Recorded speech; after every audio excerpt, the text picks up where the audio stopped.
حضرت علامہ مولانا عبدالخالق مطالعہ مدنی صاحب آپ سب سے تلبیس کی کہ آپ اپنے خیالات کا اظہار فرمائیں۔ الحمدللہ رب العالمین والصلاة والسلام علی سید الانبیاء والمرسلین اما بعد فاعوذ باللہ من الشیطان الرجیم بسم اللہ الرحمن الرحیم الصلاة والسلام علیک یا رسول اللہ وعلی آلک واصحابک یا حبیب اللہ الصلاة والسلام علیک یا نبی اللہ وعلی آلک واصحابک یا نور اللہ۔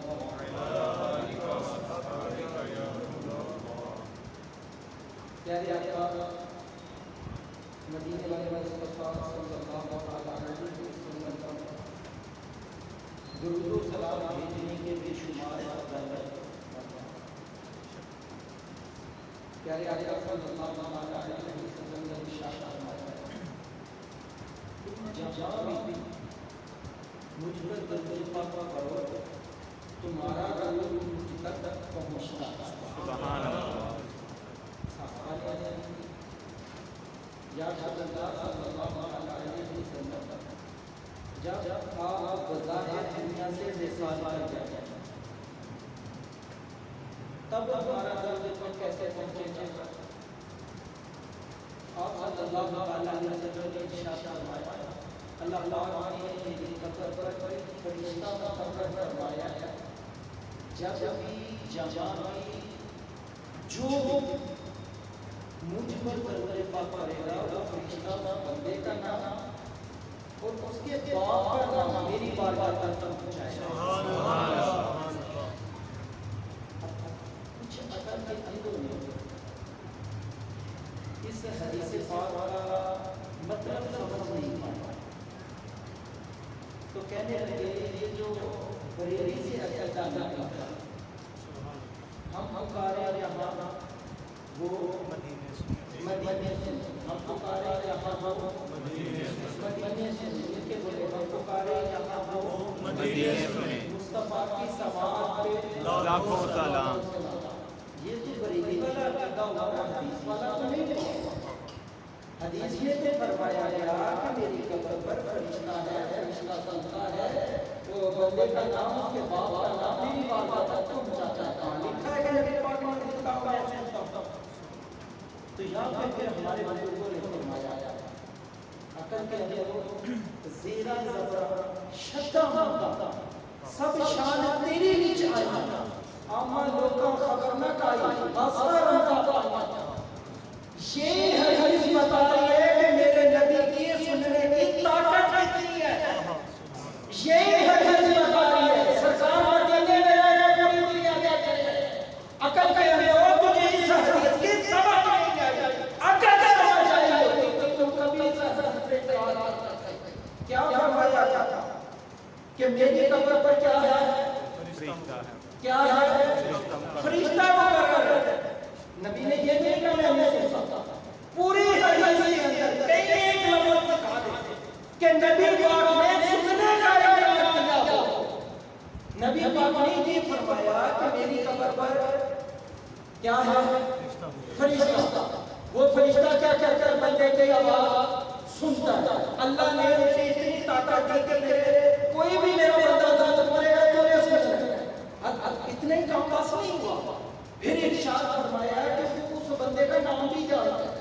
سبحان اللہ۔ فرشتہ اس بندے کا نام بھی جانتا ہے۔ پھر ادھر بھی ختم نہیں ہے بات فرمایا اس کے باپ کا نام بھی جانتا ہے۔ چلو باپ دنیا میں جا کسی سے سنا کے فرشتہ سمجھ لیں اگر باپ مر گیا ہوا اب فرشتہ کیسے جانتا ہے؟ اب فرشتہ کیسے جانتا ہے؟ اب یہاں ہمارے بزرگوں نے فرمایا کہ میرے نبی نے انکار نہیں کیا میں نہیں سنتا بلکہ یہ فرمایا صحابہ جس نبی کی قبر پر کھڑے نوکر ہوں گے جس نبی کے دربار میں کھڑے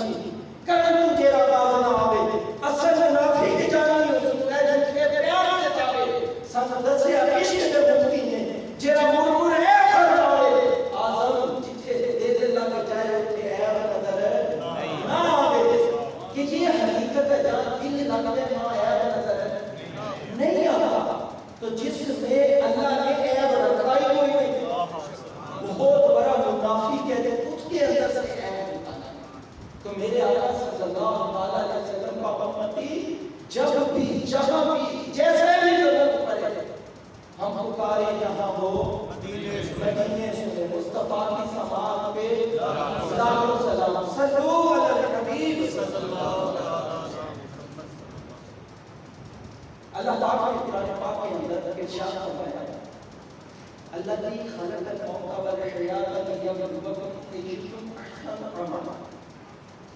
اے لوگوں ہم نے موت حیات کو اس لیے بنایا کہ ہم تمہارا آپس میں مقابلہ کریں ہم تمہاری آپس میں جانچ کریں کہ کس کی عمل اچھے ہے. یہ ہماری پیدائش کا اللہ نے قرآن میں مقصد ہے کہ یہ نہیں فرمایا کہ ہم نے یہ دیکھنا تم سے زیادہ کام لے کے آیا فرمایا ہم نے یہ دیکھنا ہے اچھے کام لے کے آیا. امام غزالی نے اسی طرح اشارہ فرمایا بندہ ساری عمر پوری عمر کوئی ایک عمل بھی اللہ کے لیے کر رہے نا اس کی بخشش کے لیے وہ عمل ہی کافی ادھر زیادہ نہیں دیکھے جاتا ادھر یہ دیکھا جاتا کہ اللہ نے یہ کیسے دیکھے جاتا. خیر ہماری پیدائش کا مقصد کیا ہوا کہ اللہ نے موت و حیات اس لیے بنائی کہ تمہاری آپس میں جانچ ہو اچھے عمل سے اصل معاملہ اچھے عمل سے. دیکھیں کہ اللہ رسول کا ہمارے اوپر کرم دیتے بھائی کسی کا ایگزام ہو اسے پتا ہو فلاں ڈیٹ شیٹ آ چکی ہے فلاں دن تو میرا پہلا پیپر ہے.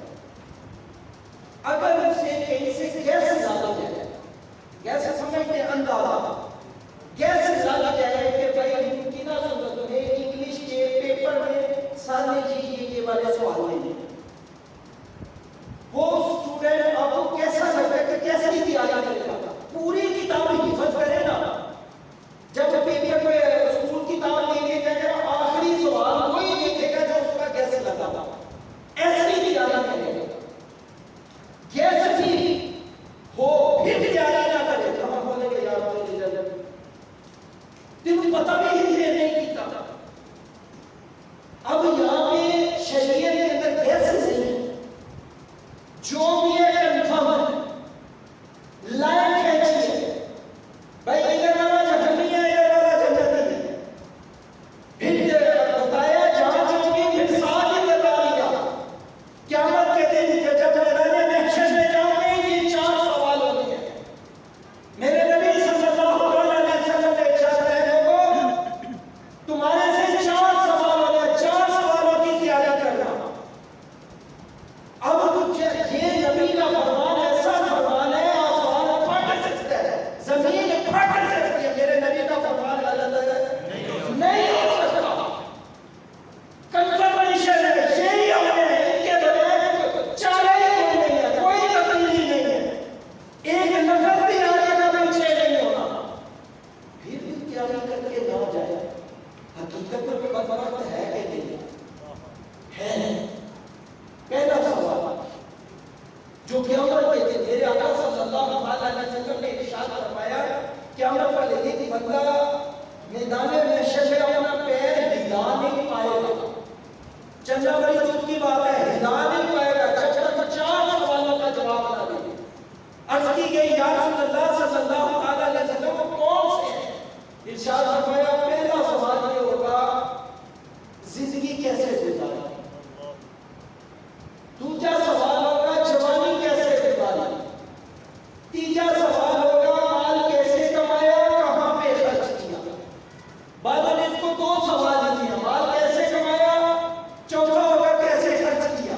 تو پھر 5واں یہ ہوگا اگر یہ 4 کرنے میں 5واں یہ ہوگا کہ اپنے علم پر کہاں تک عمل کیا.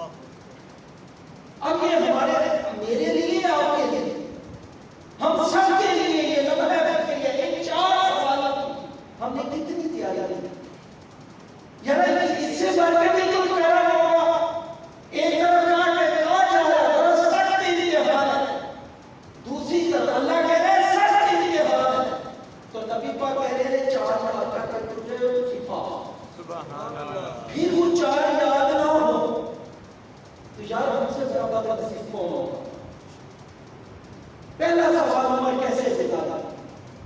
قسم خدا کی میری یہ قوم کے سبھی ایجنٹ اپنے آپ کو بڑا ماننے کے لیے تیار ہیں. مثال میرے سے کیا ہے یار تو آپ کے بال چیزیں ہونے شروع. میرا فٹار سے پتا کیا جواب ہوگا؟ نہیں یار اصل میں راؤنڈ سو گیا تھا 16-17 سال وہاں کا پانی کھا رہا ہے اس کی وجہ سے ایسے تھے. آپ ہم کو مان لیا کہ رکھتا ہوگا. سوال نہیں کہنا ہوتا.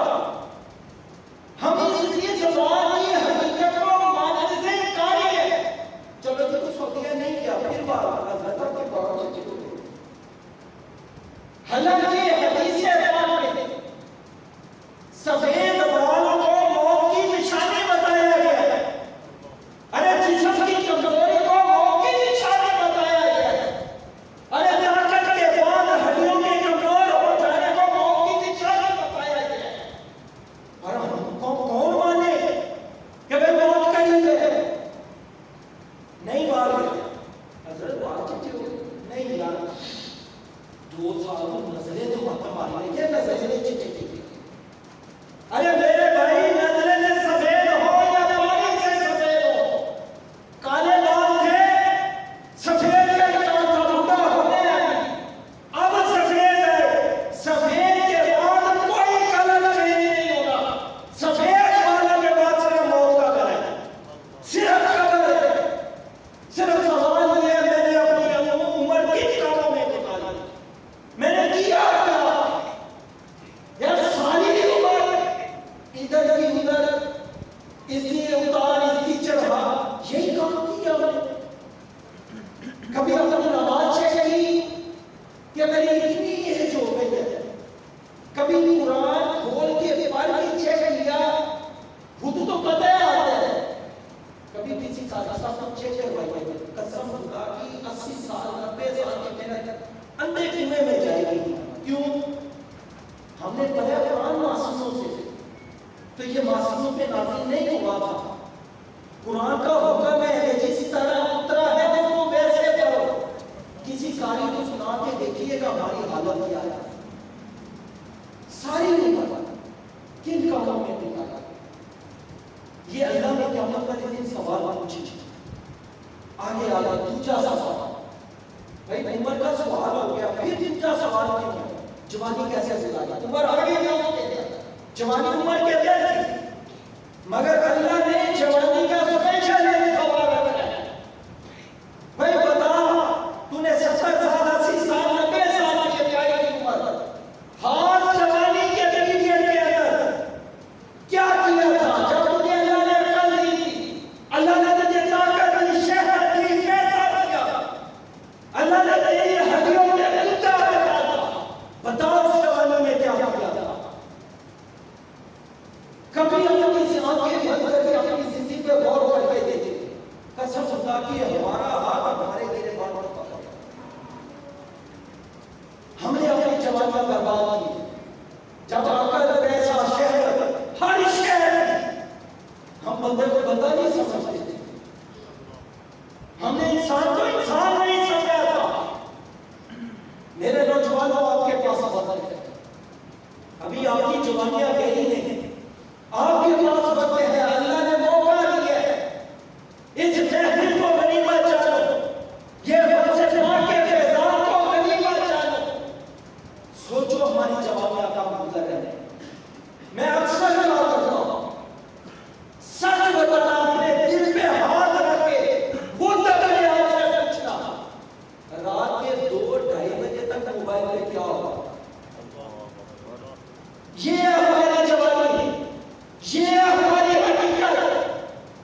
اٹھتے قدم باز لے لیتے ہیں، یاد رکھنا کہ ان کی ماں کی بہن کی بیٹیوں کی عزت ادا کرو۔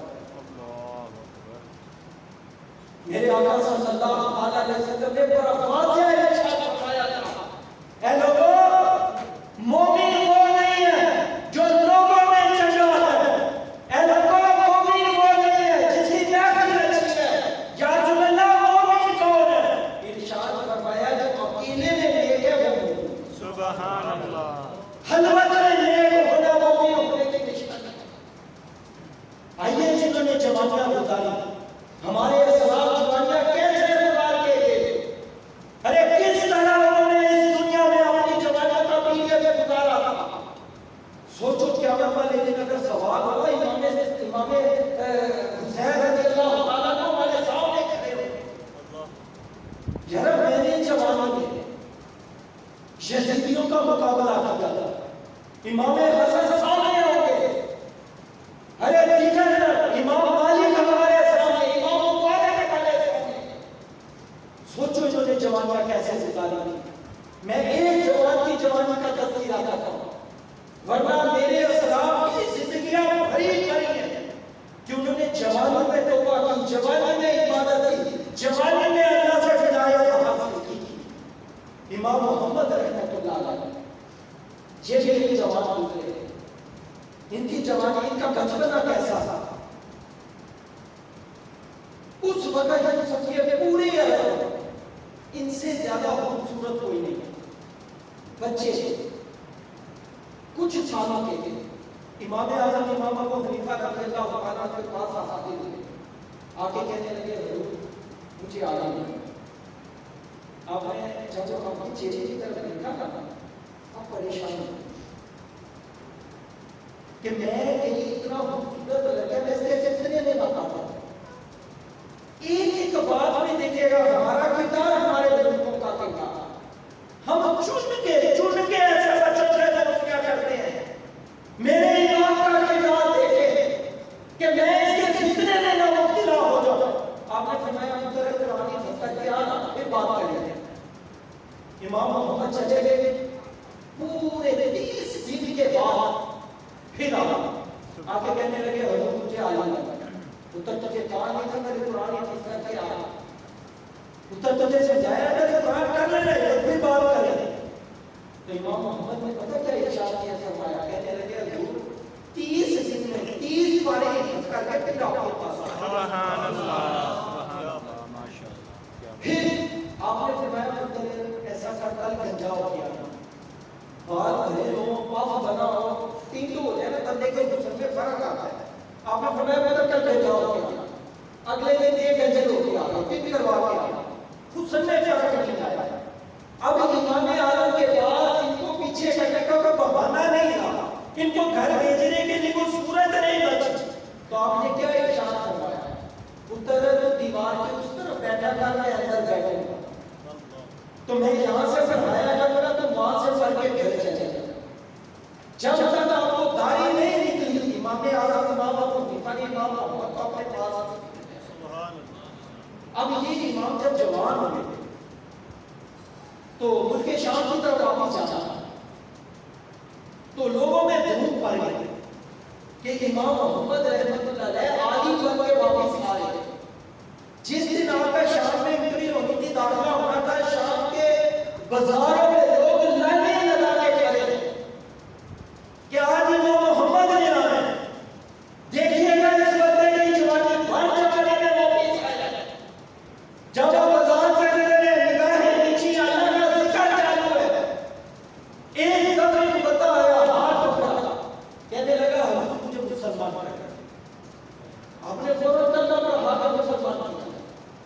مسلمان کرنے کے بعد آپ نے پوچھا تیرا مذہب کیا تھا، تیرا دین کون سا تھا؟ کہنے لگا میں یہودی تھا۔ کہنے لگے وہ اللہ کے بندے، تو نے اسلام کو قبول کرنے سے پہلے تو نے کوئی سوال جواب نہیں کیے، کوئی مناظرہ کو مجادلہ کو مباحثہ بھی کچھ نہیں کیا، وجہ کیا تھی کہ تو نے ایسے ہی اسلام کو قبول کیا؟ وجہ کیا ہوگی؟ دیکھو نوجوانوں، یہ یہودی نیو مسلم جو تھا ہمارے پہ تو چلوا کے گیا، کہنے لگا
کما تدین تدان، اے لوگوں جو جیسا کرے گا ویسا کرے گا۔ قسم خدا کی اگر آج ہمارے سے کسی کی بہن کی، کسی کی بیٹی کی، کسی کی ماں کی عزت نہ بچی، یاد رکھنا امام شافعی کا اسی حدیث پر ایک قول ہے، لوگوں زنا ایک قرض ہے جو تمہارے گھر میں ادا کیا جائے گا، مطلب جو جیسا کرے گا ویسا کرے گا۔ ایک موقع پہ میرا بیان، ایک موقع پہ یہ بیان تھا، موضوع بھی یہی تھا، اے لوگوں جو جیسا کرے گا ویسا کرے گا۔ اگر کسی نے باہر گیا تو اسے اندازہ ہو، آخری بات عرض کر رہا ہوں، کوئی بنی اسرائیل کا واقعہ نہیں ہے، ابھی وہ لڑکا مرا بھی نہیں ہوگا، جوان تھا وہ، ابھی وہ مرا بھی نہیں ہوگا، جس نے یہ بات بتائی بیان ختم ہو، گلے لگ کے ساروں کی کار ہوئے گا۔ جو باہر کے ممالک میں رہے ہیں ان کو پتا ہو کہ کرناٹک انڈیا کا شہر ہے، ان کو ہندی نہیں آتا، نارمل گھروں میں اپنی مادری زبان نہیں آتی، اتنی پڑھی لکھی قوم ہے یہ کرناٹک کا لڑکا گلے لگ کے بھرا ہی ہو جاتا، بھائی ہوا کیا مولانا جواب، اور میرے بھائی ہوا کیا؟ اب اس نے اس حدیث کی شرح عملی طور پر اس نے دکھایا، کہنے لگا مولانا عید کا دن تھا، ہم کچھ دوست ہنسی مذاق میں تھے، زیادہ آواز گندا نہ کہتے ہیں ہم ایک ہوٹل میں کرناٹک میں چلے تھے، جب کرناٹک میں گئے ہوٹل کے اندر کے ریسیپشن پہ جا کے بات کی کہ بھائی یہ گندا کام کر رہے ہیں، کتنے پیسے لوگے، کتنے لگے، 5 سال جتنے لیتے تھے۔ کہنے لگا کہ بھائی تصویریں دیکھ لو، جیسی تصویر ہوگی ویسے پیسے ہوگی۔ کہنے لگا مولانا خدا کی قسم مجھے نہیں سمجھ کہ میں حقیقت دیکھ رہا ہوں یا خواب دیکھ رہا ہوں، میرا ایک رنگ جا رہا ہے، ایک آ رہا ہے، تصویریں میرے سامنے پڑی ہیں، سارے دوست ہنس رہے، یار یہ تصویر صحیح ہے، یہ نہیں صحیح، اس کو میں نے یہ والی لے لو، سارے آپ میں بات کر رہے ہیں، میرا اوپر کا سانس اوپر ہے، نیچے کا نیچے، اسے پوچھا بھائی ہوا کیا تھا؟ کہنے لگا مولانا خدا کی قسم میری سگی بہن کی تصویر تصویروں میں پڑی، کیوں؟ میرے نبی کا فرمان تھا، اے لوگوں جو جیسا کرے گا ویسا بنے گا۔ آج کسی کی بہن نظر نہیں آتی، ارے کسی کی بیٹیوں میں بیٹی نظر نہیں آتی۔ یاد رکھنا جس دن ہم سے اسٹیج پہ ہوئے پھر کسی کو ہماری بیٹی نظر نہیں آئے، جس دن ہم اللہ کی گرفت میں آئے ہماری بہن کسی کو بہن نظر نہیں آئے، کیوں؟ ہم نے جب کسی پہ رحم نہیں کھایا، ہمارے گھر پہ کوئی رحم نہیں کھایا۔ میرا آج کا پیغام اتنا ہی ہے، میرے نوجوانوں چھوڑ دو گندی دوستی، چھوڑ دو گندے کام، نہیں تو یہ مقامات عمل ہے، جہاں سے چلے ہیں وہیں پہ آگے، کبھی نہیں آگے پیچھے گھروں میں بھٹکے گا یہ عمل، جہاں سے شروع ہوا تھا وہیں آگے سیکھا ہے لوگوں نے، کیوں؟ کما تدین تدان، امام شافعی کی زبان میں ترجمہ تھا، لوگوں زنا ایک قرض ہے تمہارے گھر میں ادا کیا جائے گا، تو وقت سے پہلے ستر جانا، وقت سے پہلے مان جانا، یاد رکھیے اسی میں بلائی ہے کہ حضرت ابوبکر صدیق رضی اللہ تعالیٰ عنہ کے پاس ایک چور لایا گیا، آپ نے فرمایا اس کے حال کا جیسے بڑے صحابہ انہوں نے عرض کیا پہلی آیا کرے آیا پہلی آیا کرے آیا، پتہ ہے حضرت ابوبکر صدیق نے کیا ارشاد فرمایا تھا؟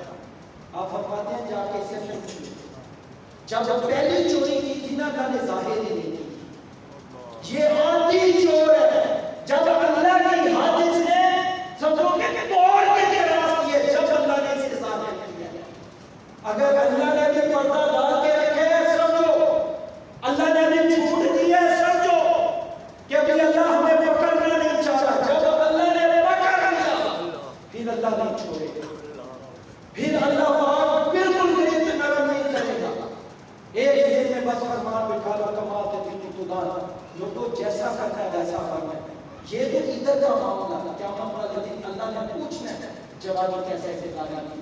اللہ پاک ہمیں عمل کی توفیق عطا فرمائے، یہ دعوت اسلامی کا دینی ماحول آپ کے سامنے، ہم آسمانوں سے ایسے نہیں دیے، بالکل بچپن میں ماحول میں آیا تھا، آج آپ کے سامنے ہمارے عظمت اللہ بن رہے آپ کے سامنے عرصے سے اسی علاقے کہ ایک ماحول تربیت کرتا ہے، تربیت ذہن سازی کرتی ہے، ذہن سازی عمل اچھے کرتی ہے. یہ ماحول آپ کے سامنے ہے. اس کی کوئی رکنیت نہیں ہوتی، فارم نہیں ہوتے، صرف آپ ہفتہ وار سنو تو بڑے اجتماع ہو تو جامعہ میں ہوتا ہے. یہاں سے بتائے دو گاڑیاں، 3 گاڑیاں یہاں سے مالو چک سے، چچا سے، کالا گنگا سے 3 گاڑیاں جا رہی ہیں. میں آپ سے عرض کر رہا ہوں آپ بھی ان کا ساتھ دیں، ساتھ آ جائیں. اللہ نے چاہا گندی عادتیں نکل جائیں گی، اچھی عادتیں اندر آ جائیں گی. اللہ پاک ہمیں عمل کی توفیق عطا فرمائے. آمین بجاہ نبی الامین صلی اللہ علیہ وسلم.